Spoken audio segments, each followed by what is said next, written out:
Well, welcome back to the Frinchtoastkrew podcast. Today I'm here with my usual co-host, Frinch and Krew. And today we are joined by special guests once again, Jelly. Um, Hello. Today we have a few topics. We have gaming topics, and then some other conspiracy stuff. I would say that's what that is. No, science topics. Um, so let's get right into it.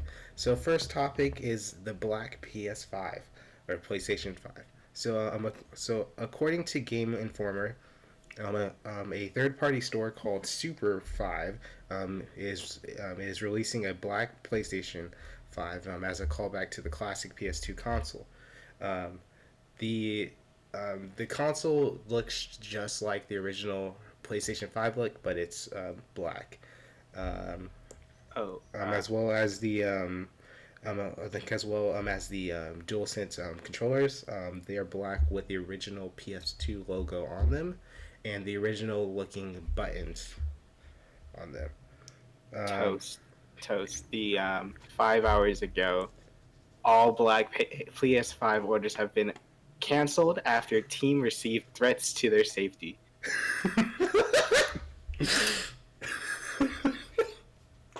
Over what though? Is it because they're black? That would be interesting. Well, Go ahead and read. Go ahead and read that, Grew. What's going on with the PS5? okay, Console? it's coming from Tech Radar. They say that the orders have now been canceled after the team behind the nostalgic makeover apparently received credible threats to their safety. In a statement via Twitter, the Su3R5 team said, "Last night our team began receiving credible threats to their safety. We take these threats seriously. We aren't willing to risk our safety and well-being of our team, or the potential impacts this would bring on your order. It's unclear whether the threats have been issued by a disgruntled customer who missed out on securing a console, or whether Sony has stepped in and threatened legal action, but we'll be searching for more answers in the coming days." From the Super 3 team, let me put this Twitter message into the show notes here. Mm. Well, yeah. Well, isn't that unfortunate? But wait, hold on. But it says last night um, our our team began receiving credible threats to their safety. We take these threats seriously, and as a result, we're not proceeding forward. All orders are being canceled with full refunds.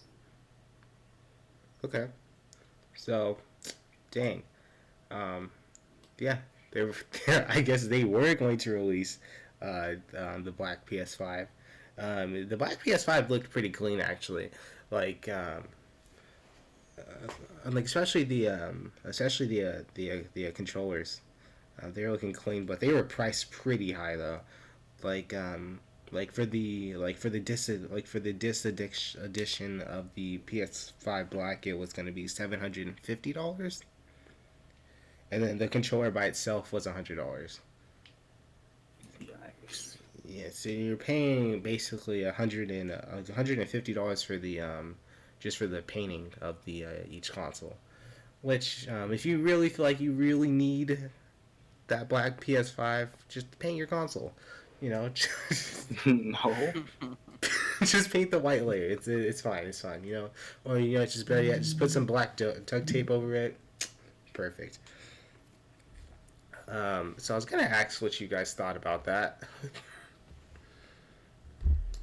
Oh well, it looks cool, but would I spend $700 on it? No, no. Like, if it's even $1 more than the PS5 on its own, But it's nah. black though. So, like I don't understand if it was like a completely different like material, and then like I think it was like $25 extra just to have it black or something like that, and like for the old logos and stuff, because that stuff looks pretty cool. But if it's the same stuff and it's just painted, like a whole 150 is a lot more. What do you think about that, French? This not perfect. Think about the the product, and the only difference is its color. where where do we what are we setting the standard at now? Like just because something comes color, you wouldn't spend $150, not $100. Not and $100 is still something that I, because like when you think of something in different colors, maybe like $20, 25, but we just gonna like just shoot up the price of 150 because it's in black. Like just imagine like I don't know something that we use every day, and then because it's in a different color, we just gonna charge $150. Like we wouldn't do that with anything else that we buy on it, like that we just use for entertainment. So now why would we do that? Like I don't know, like for PS4, if they had it in white, would you spend $150 for it? How about a Nintendo Switch? How they got the gray, the the controllers when they're in different colors or set. Would you spend $150 just because it's in all, I don't know, yellow or something?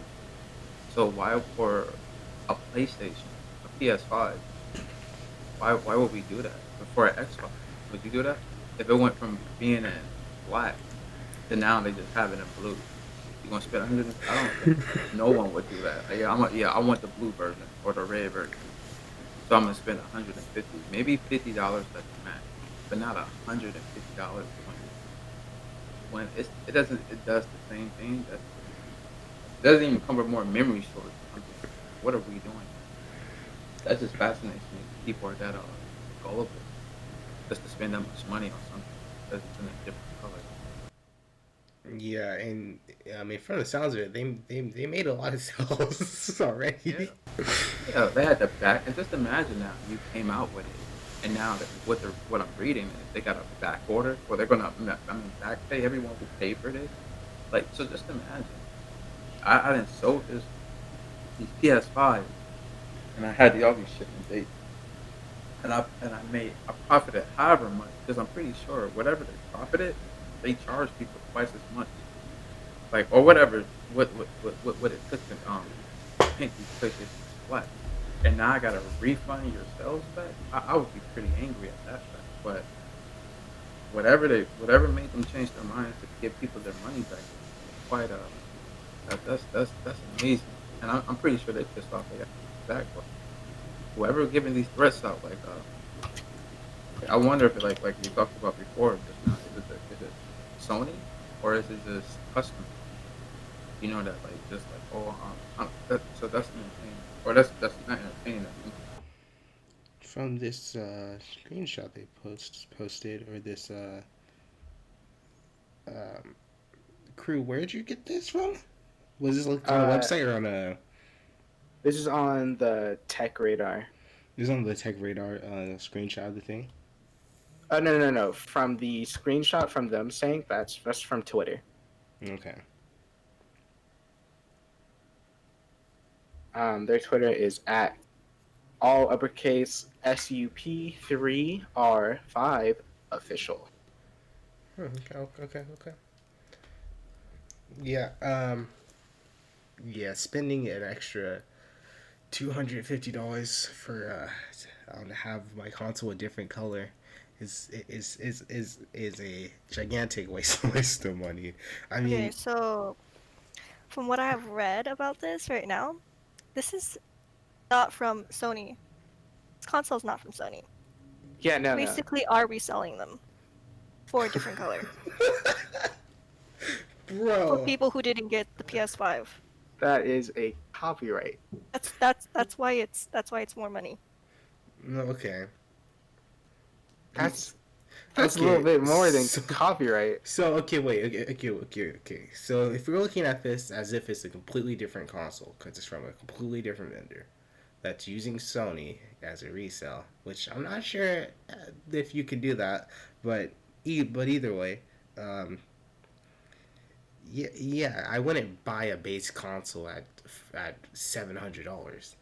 Like, uh, like like if you're trying to get into the console wars, like you need to bring something new to the table, because if you're saying that these are the black PS5s, it's basically the same thing as a PS5 but just a different look to it, which having a different look, sure, yes, that look is cool and all, but I could spend what, $500 on a PS5 and just do the same stuff that I would have done with the PS5 or with this one.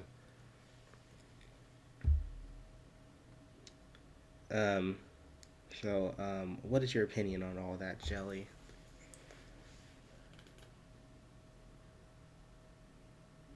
Um, well, personally, I wouldn't spend $700 on this when there are like, must because it's not worth it to buy like a console that has like not a lot of games for the price of like a PC where you can get a lot more. Like PCs parts cost a lot Oh, you know and what? whatnot. You know what? This console costs more than my PC I bought, and I've been streaming from my PC. I mean, it costs less than one I built a couple years ago, but yeah, Dang, I would it wouldn't be worth it for me to buy a console that doesn't have like over hundreds of games yet. You know? okay, okay. Moving on to the next topic, brought to us by Krew, the Kstar project. The Kstar project. So for a little preference What here, does Kstar stand for? hold on. For a little preference here, Oh, hyperpuncher.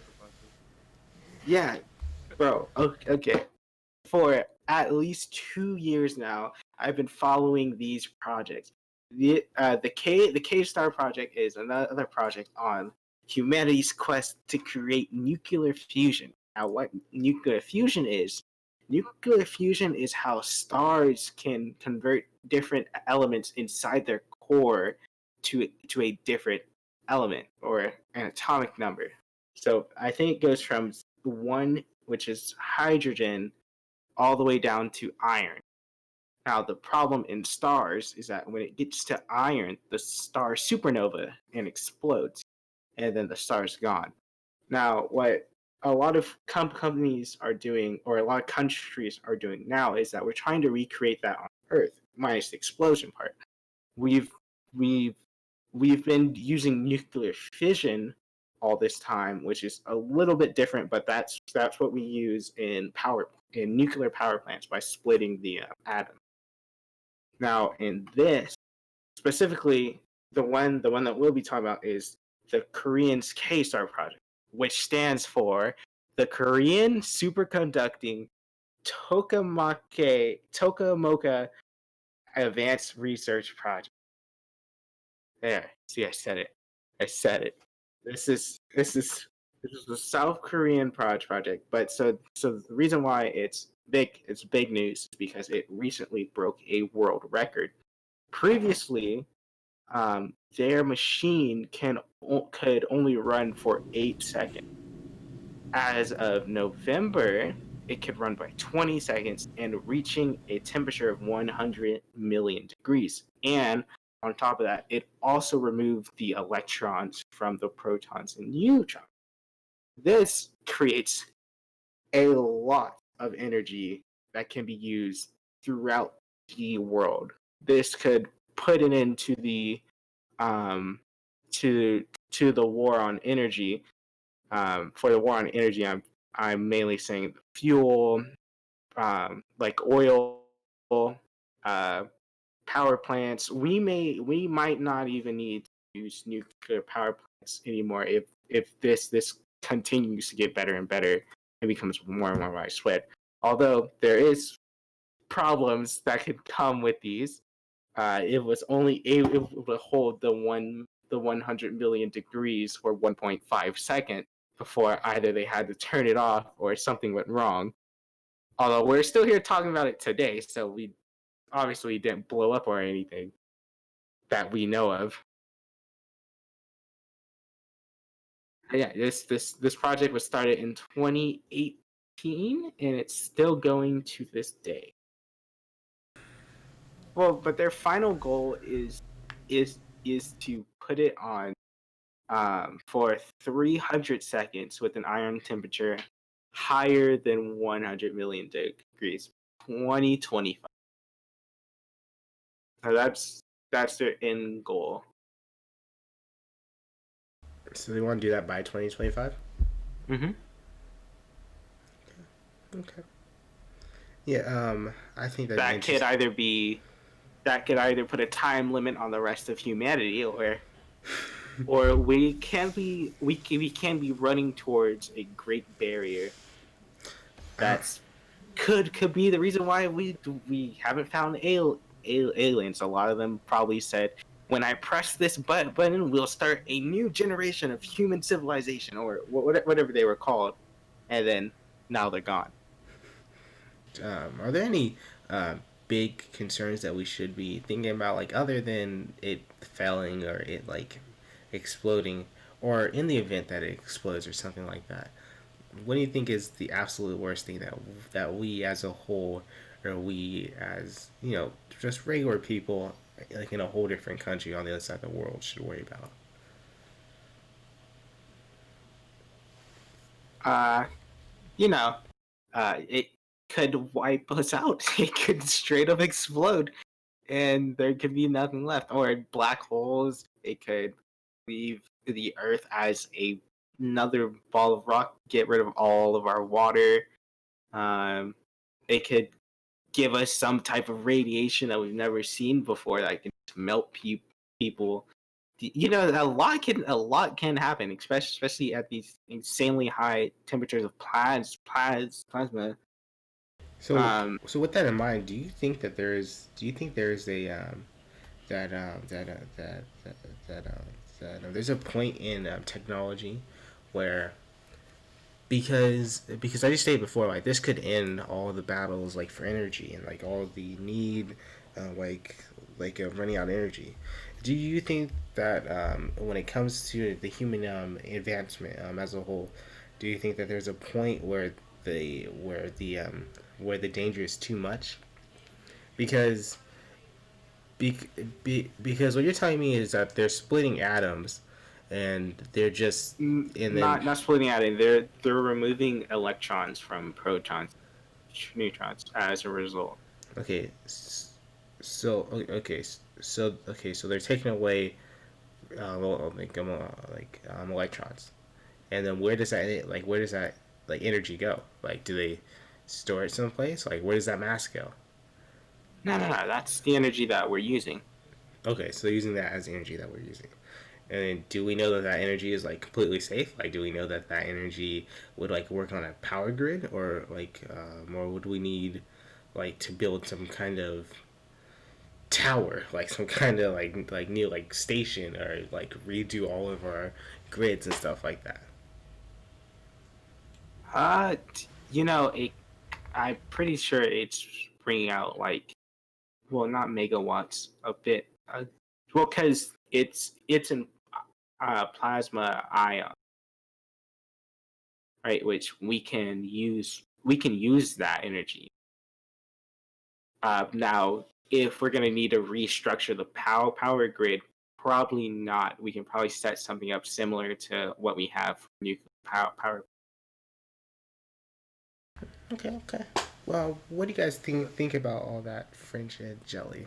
What was the what's the longest it's been held for? The sustaining it's been on for? 20 a grand total of 20 seconds. Yo, I don't maybe we're not like we're just saying it so nonchalant, but to understand the power that is coming out of this, and that is only being able to like things like this. I don't know. I'm pretty sure the average person doesn't, or unless you read upon it, that this is something like a video game, like or like in a movie, and then like to flaunt with this or to you know to um to deal with something like this is like the last time we created something. I'm not gonna say the last time. The thing is, like, I don't know if you remember, like the worst, like on one of the worst days in human history wasn't Doomsday.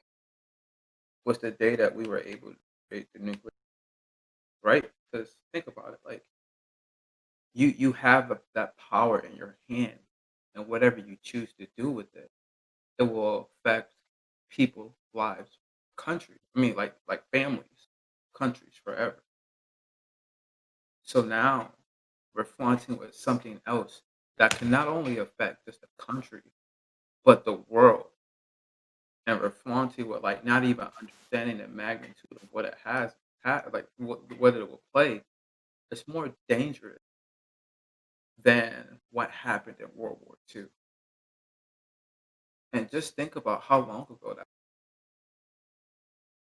like, like, and I'm pretty sure like it hasn't, like, because the thing with being like a real leader, a person who plays like like you don't always put your card, like when it comes to expressing towards the media or to like reporters, you're not gonna say what your main cause is for developing.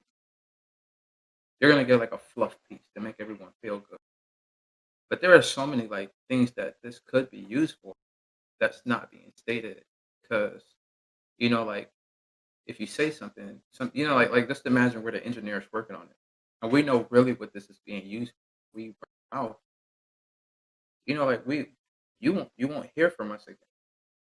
In today's times, and no one really, and it's so like we're what do you call it? We're prone to like when something bad happens to people, we just shrug it off.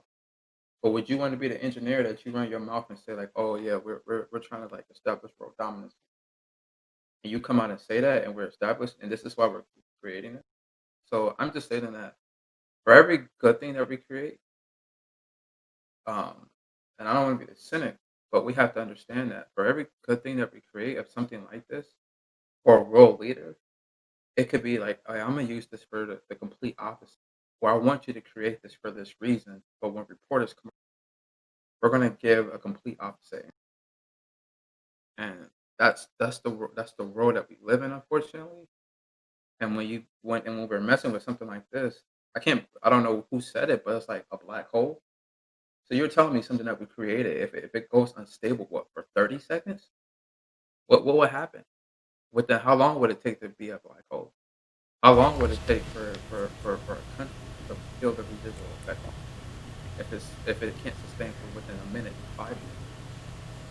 So that's just my thought process on that. That for it being something so good, it's also something so bad. Yeah, that's that's like the same like mentality as the person. I cannot remember his name right now, but the guy who created the machine gun or the Gatling gun. Um, like it was created as a deterrent to stop people from fighting in the war, but people still did, and they ended up using those weapons. Like the same with the nuclear bombs. Like it was first, like the first, like before they actually tested it. Um, the guy who had created it, he was saying that, and like it was, they were saying that it was a deterrent. But then when they tested it during the Manhattan Project, he said that, oh, like we've just killed like all of humanity, but we're still here, luckily. What do you think about the potential dangers of the Kstar project, Jelly, Um, Potential dangers of the K-Star project? or like just the project like as a whole?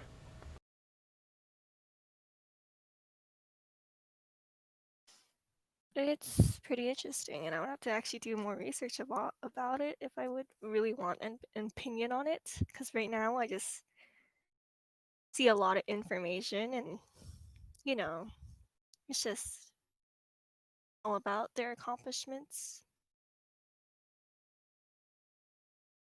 Okay, okay. Um, moving on. Um, back to the gaming news. We have another, um, I have another review for Call of Duty Cold War.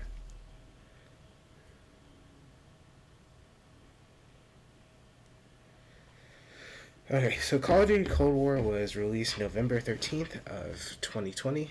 I pre-ordered it for the for the multi for the cross gen edition. Um, Call of Duty Cold War um, is a continuation of the Call of Duty series taking place during the Cold War, which was a time when tensions were high between the United States and Russia, um, and tensions were taken out via proxy wars. Um, this is the toasted review of Call of Duty Cold War. Starting off, I like to start with the cons, um, and then end it with the pros.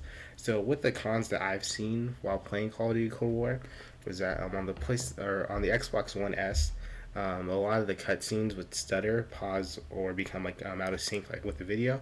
So I mean like you would see something happening, and then the sound would come in like a few seconds later, and then like that made the syncing look, or like the voice syncing look bad.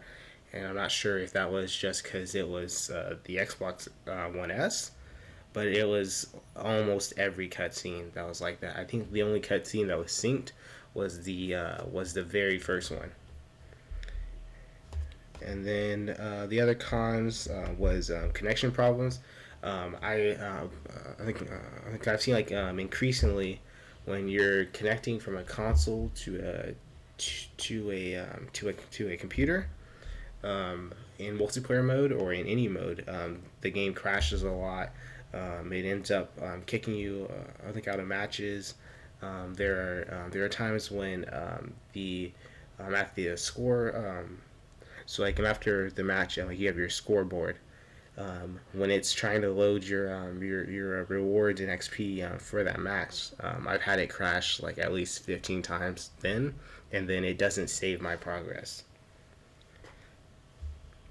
I've had it completely like freeze up my Xbox when I had that happen. And then the last con, which isn't really a con, this is just more of my opinion. The zombies mode onslaught is a PlayStation member exclusive, which means that it's only available on PlayStations. Even though like I think like that mode, like if they put it, like even if they put it like behind a paywall, I think that mode would have been pretty put it like it would have been pretty big on the other consoles as well. On to the pros. For what I have for the pros is the story. The story was interesting and unique to the Cold War. What I mean by this is that without any spoilers, I should have said that at the very beginning, but without any spoilers, like on the story mode has I believe three different endings, and it also has like references to conspiracy theories, um, and a lot of other cool things inside the story. I played through the story mode twice, and I got two different like endings. My second pro was the zombie mode. The zombie modes has a return to the original Black Ops 2 zombies. Um, Basically, the endless waves, the endless waves of zombies. But unlike Black Ops 2, you have an opportunity at the end of the match, or to you have an opportunity to exit to end the match early and keep all your rewards via an exfil. When there's an exfil, you have to basically secure a location from zombies, and then get up on a helicopter and go. You can also finish. Like you can also beat the zombies, so there is a story mode that you can go through, but that's behind. It's behind like Easter eggs, and then like there's an Easter egg, and there's a East. It's behind Easter eggs, and there's an Easter eggs ending to the zombies. So that's also a thing that you can go through. I didn't put a pro for the story mode or for the multiplayer mode because personally I've enjoyed multiplayer. I feel like it's pretty smooth. Um, Comparing it to the earlier released Modern Warfare, I would say that I enjoyed it a lot more and it feels less clunky. But it's still but there's still like some drawbacks. Like I said, like the connection issues and stuff like that. But it's more of a neutral because I wouldn't say that it's better than any other Call of Duty multiplayer mode, nor is it worse than any other Call of Duty multiplayer mode. What were your guys' impressions of Call of Duty Cold War, or did you guys play Call of Duty Cold War? I played the multiplayer zombies and the story, but I haven't finished the story. I have not played it. I would ask you like what you pay for. Do you feel that it's worth it? For what I paid for it, um, I paid what $80 for this game, so I would probably say no because the pre no I would say no because because the because the pre-order I got was just for the was just to have it on um, the Xbox and then the Xbox Series X, which is weird because I got a digital copy, so so I don't know why you wouldn't be able to play it on the Xbox Series X when the Xbox Series S or the Xbox One Series S, these ones can play 360 games. So I think it's weird that you need to buy a new version for all that stuff, and then there wasn't much extra content. Like most of the content I got was from playing the beta, which I believe that's what came with their pre-order, but the beta or most betas have been free, and then the Modern Warfare beta was free to play for everyone. But I also think that it is definitely a steal, or that like since the price has dropped, is definitely a good pickup for the game right now. I was gonna say for the multiplayer, when I was playing it, they had lots of balancing issues. There was a low set of weapons that you could use, but I think that's just because they were in the setting of Cold War. Um, the guns were really off balance for it. For an example, the pistols, all all of the pistols were off balance compared to a machine gun, snipers in general, um, and then some of the maps were mapped weird. Like for the sand dunes, there's a spot where you can set up inside of the sand and not be seen at all. Like you have to be watching your mini map for that spot to make sure that no one's there. Um, and then for the story mode, I haven't finished it. I'm stuck on one part, but for the story mode, one part that I do like is pretty much the entire aspect of it.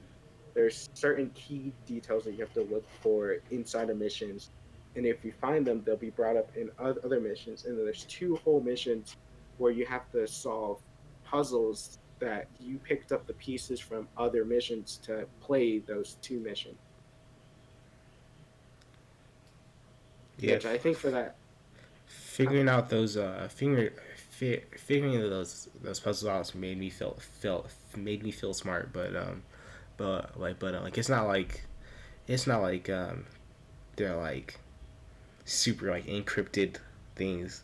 Like so, like when you're going through like different missions, like it'll tell you there's a secret here. Like you need to find it. For the two puzzles, one was decoding a floppy disk, and then the other one was you had to translate a Russian message by finding three suspected Russians from like a selection of like seven people.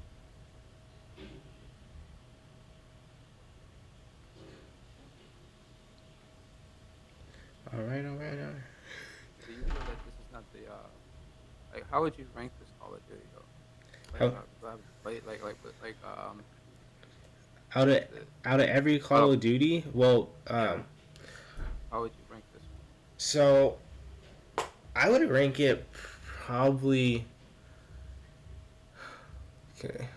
Out of all Call of Duties that I've played, um, I'd say I'd say that it's in the top.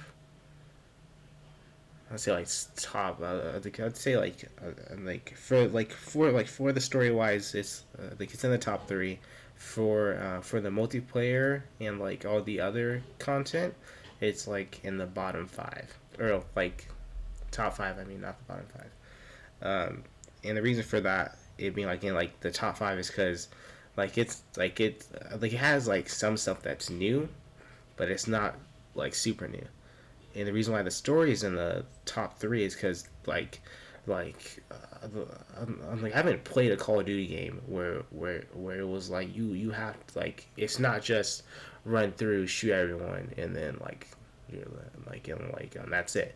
Like your choices like really did matter and like the way how you proceeded through different missions and like the options or routes that you took, and you also had like free like you had control to take those options, and sometimes those options like weren't even like presented to you, and like you just needed like to figure it out on your own. Oh wait, also for the story mode, you get to create your operator. Yes, you're able to create your character to an extent. Like you're able to you like you're able to create like your name and basically like what they look like, what branch they're from, their past military experience, and then you're also able to pick their personality traits. So their personality traits really come into effect when you're talking to people, doing missions, or like just in combat. There's this one I think it's like cold hearted. Um, it makes your character professional. So like it makes your character more focused on the mission rather than like other people. So like if you had like people with you and they die and like it's really your fault. Your character's not like he's not hung up on it. Like it doesn't like affect your story.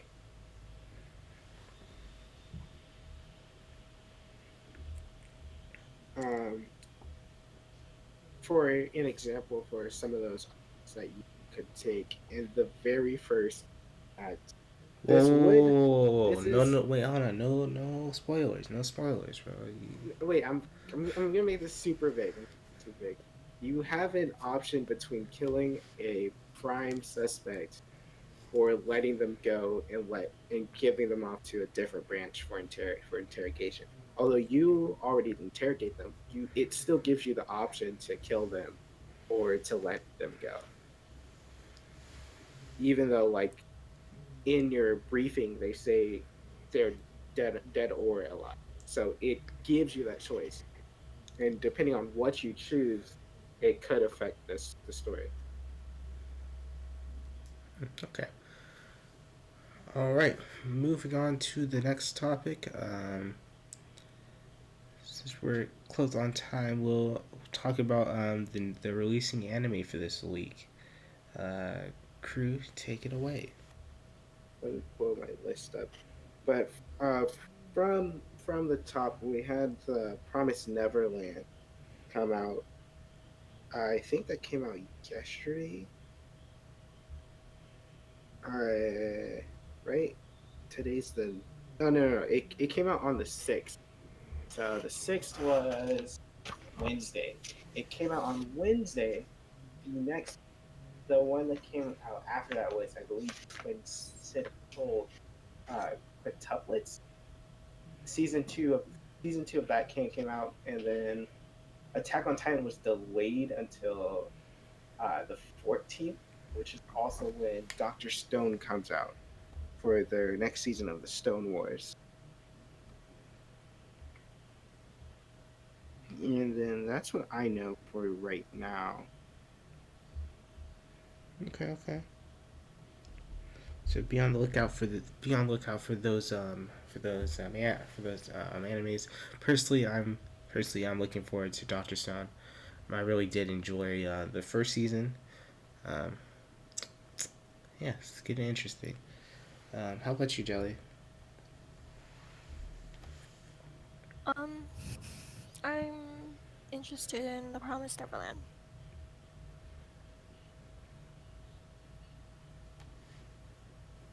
All right, Krew. Oh, for me, yo, I'm excited for the Promised Neverland and Doctor Stone. I don't think I've seen quintessential quintuplets before. Might add it to the list. Did you watch like any new animes or anything? Or looking forward to new animes? French. I have seen Doctor Stone, but season two. Looking forward for that. Also, Sylvie. I think we talked about the last episode we did. Demon Slayer. And it's a while till it comes out. So looking forward towards that for this year. Even though it's like what more like towards the summertime. Yeah, Uh, like March. March. Recently I haven't seen anything. I don't know. Just I haven't seen anything recently that's recently coming out. But I've been I want to say I've been probably like watching stuff that came out like a long time ago, just to see like the difference, how far along animation has came. Did I don't you know, cause some, watch?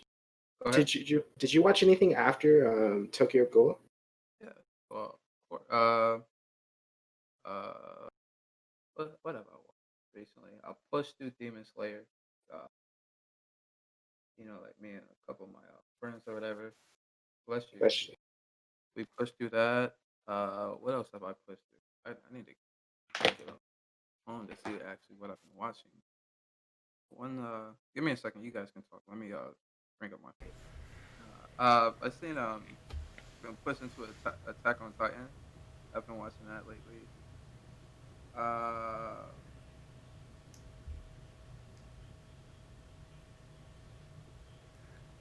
do that just to laugh at it.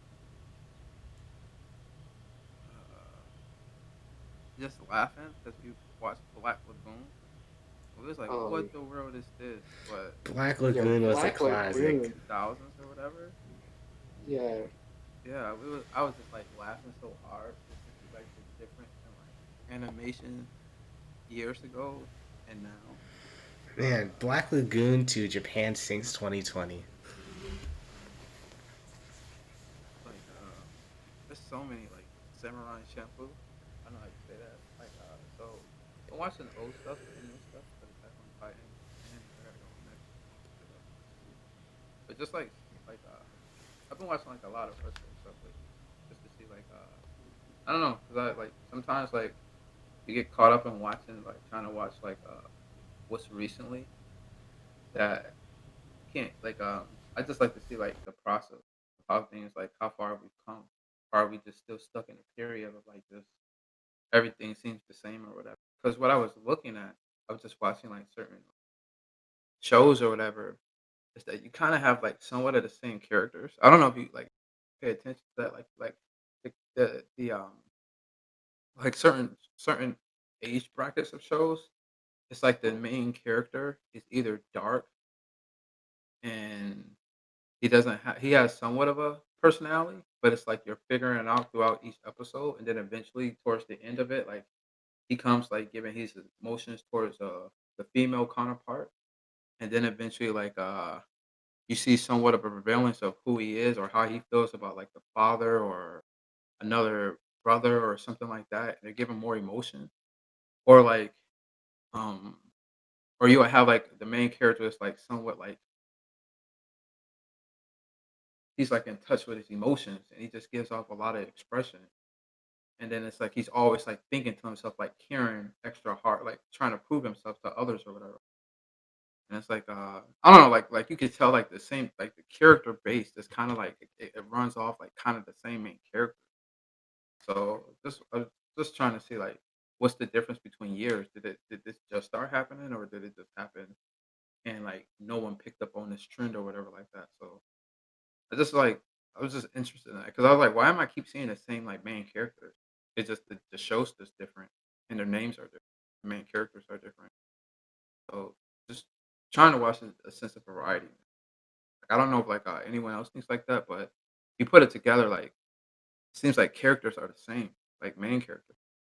Just sometimes just depends on the show that you're watching. Yeah, think it like depends on the genre. Yeah, It was like the basically like the template of the main character. yeah. Why am I looking at this? And I'm seeing the same crap over and over. I'm not gonna say crap because no show. I don't want to call nobody worth crap. But why am I looking at the same type of character? Just depend. Like you, maybe it is the genre, but it is. But I also see like it's sort of like with music. Like like at some time and point, like like depending on what genre you listening to, somewhat artists kind of mimic one another. Um, or music artists may mimic one another, or try to or sound within the same frequency. And so I was kind of catching that. I was like, well, let me go back some years, like to watch something different. But I know like there are different genres in animation, and I just took it back a little bit, just to like switch it up. Yeah, if we make the reference like to music, like easiest would be like rap. Like nowadays, it's more like mumble raps taking over, and then before that, it was the more like I don't want to say like hood rap, but like Gangster rap. rappers. Yeah, well, I think gangster rap was the one before for that, but yeah, it went from like gangster rap to the rappers who would like talk about like girls and loving them and all that stuff, which was a stark contrast from gangster rap, and now it's to mumble rap. And then Which screamo. screamo rap seems to be on the rise right now, like from certain artists. But I think these like templates or like I think they're called like tropes. These tropes will be they'll evolve over time. But yeah, like the same with like games too. Like a lot of shooters are the same. But it just like I guess when you figure out what you're searching for, you kind of go down like for sure like games or anything. Sometimes what we're doing or what we're into, we don't realize that we're just watching or listening or playing. You're playing the same game. You're just not realizing it. You're just buying a different title. You're kind of like going through the same experience of the same game. Like I don't know, like let's say like you said, like Call of Duty. You're buying the same one-player shooter game, or you're buying I don't know what's another game for Call of Duty. You're just buying the same type if you like that type of game, you know. But certain people just like the same type of shows or like the same type of music. If you like mumble rap, gangster rap, if you like I don't know old school rap or vintage rap, if you like southern rap or west coast rap, east coast rap, it's you kind of I'm not gonna say we all, but a lot of people listen to the same type of frequency, and that's cool. But um, I just like to do things differently. Like I like to just have a variety. Because what's the point of just playing one type of game? I'm gonna play a first player shooter game my whole life. Then before I know it, years then pass, and I'm playing the same games, and I never like, play something different. So adventure game. Why didn't I do that? Or I listen to the same music, or I watch the same any type of show. That's just I don't know. I just decided like, oh well, let me see something else. What I encourage anybody just try something different. Like if you've been watching the same type of shows, of animation, or I don't know anything, watching the same whatever you watch on TV, just try to watch something different to watch and see if you like it, or even just write something retro that came out 5 years ago, and then try to see like compare the difference between what you watch now and what. Thank you for watching our podcast. Please support it on whatever you're watching, whether that be Instagram, YouTube, or Spotify. We're working on putting it onto SoundCloud, so all those listeners who prefer to use SoundCloud be on the lookout for that. Um, shout outs to our special guest Jelly. Uh, if you want to follow her, you can follow her on her Twitch. And was it just your Twitch? It was Twitter and Instagram. Twitter and Instagram. What are your plugs for that? You can follow me on Twitter and Instagram at Confused Jelly, and you can maybe follow me on Twitch at jelly_710. Uh, thank you for listening again. The podcast where we talk about whatever we want, and you've been listening to the French Toast Coup podcast.